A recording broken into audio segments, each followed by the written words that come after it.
संजय उवाच एतत् श्रुत्वा वचनं केशवस्य कृताञ्जलिर्वेपमानः किरीटी नमस्कृत्वा भूय एवाह कृष्णं सगद्गदं भीतभीतः प्रणम्य.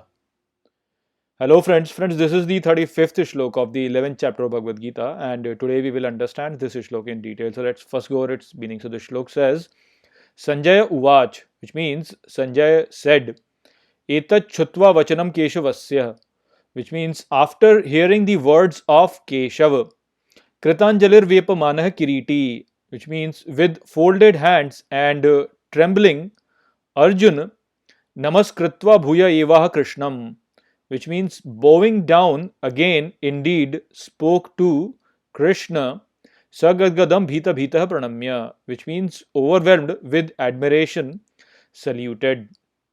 So, here in this shlok, the focus again shifts back to Sanjay, who is saying that after hearing these words of Sri Krishna, Arjun became overwhelmed and with admiration by bowing down with folded arms, he spoke something to Sri Krishna.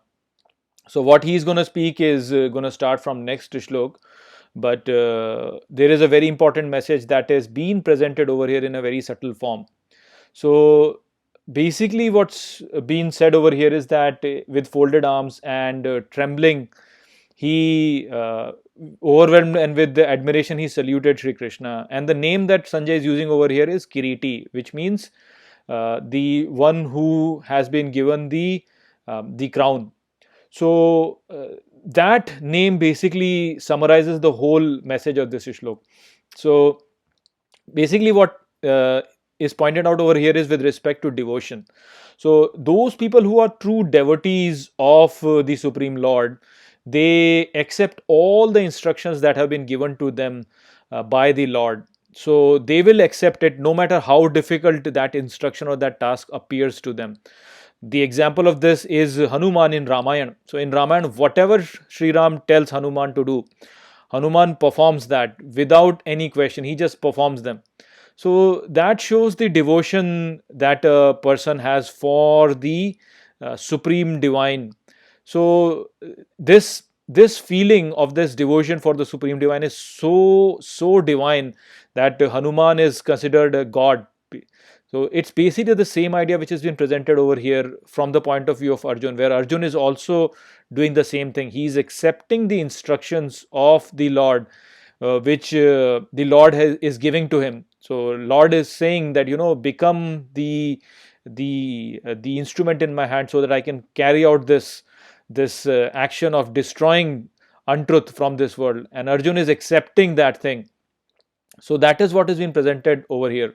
So that voice that speaks inside us, that voice of conscience, is present in all of us actually. This voice is speaking to us all the time, but we basically are not able to get to it. And that happens because most of us are living in ignorance. We have basically severed that connection with the divine with us.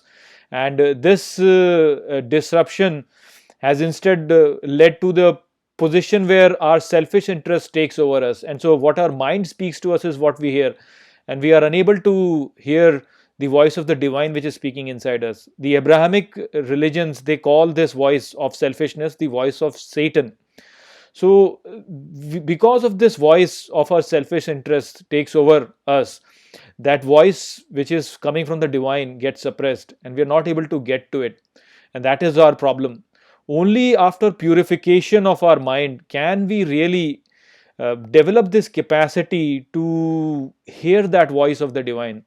So only the ones who have attained this absolute purity within them, they are the ones who have the capacity to follow the instructions of the divine. And these people, they are so pure that they will go to hell, even they will go to hell to fulfill what the divine is asking them to do.